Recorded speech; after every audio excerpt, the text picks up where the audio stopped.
Somewhere down the line, learning became not fun. I think somehow kids started coming to school and saying, I'm not going to have fun today, I'm going to school. And the reward of Historia is fun. Historia is game-based learning. It is a way to take a traditional subject, like social studies, but to teach it through experience and interactivity.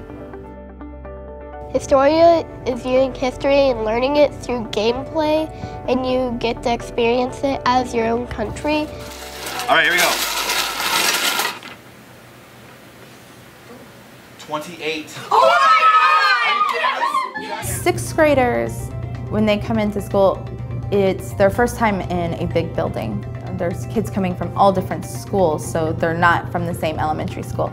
So a sixth grade mind is very social. They're gonna talk to each other at their table and not necessarily be listening. So when Historia comes around, it's definitely challenging the first few weeks while you're setting it up because they are confused.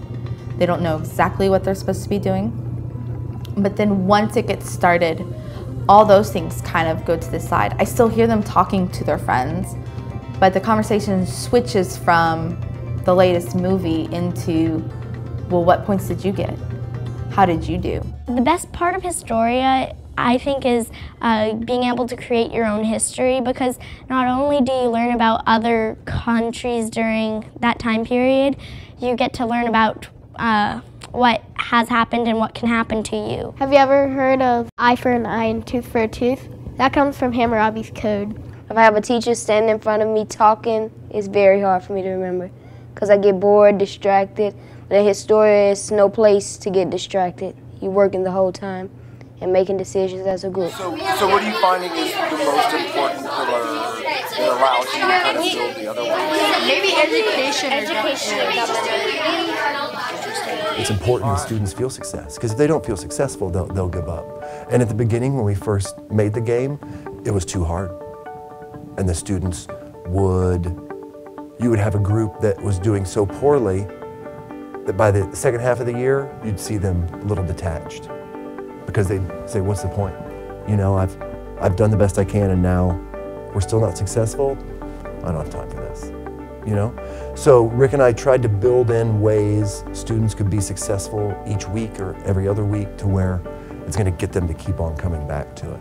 You do learn a lot because you have to research everything and you have to learn what to do and how to make right decisions, and you learn how to be the government and learn how to interact with other people. Who's the monarch here? Carson. Okay, so what's the bet going to be? 7. Oh, 8. Yeah.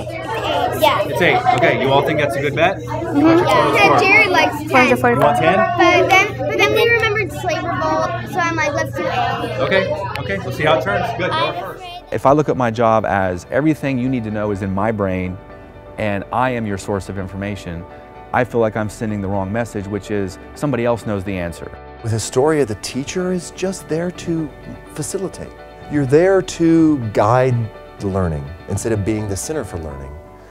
You're there to help kids learn how to research better. You're there to help kids compromise. You're there to help kids learn to make better decisions. And that's how learning should be. In my experience, 13 years of teaching, this is best teaching practice. When I didn't teach this way, I would still have 10% of my class who I would struggle to get to pay attention. Even though I did projects and games and mixed it up and debate and all that, I tried to make the class the best I could make it. Even when I did that and worked very hard at it, took it seriously, 10% of my class maybe wouldn't pay attention. I don't have that problem now.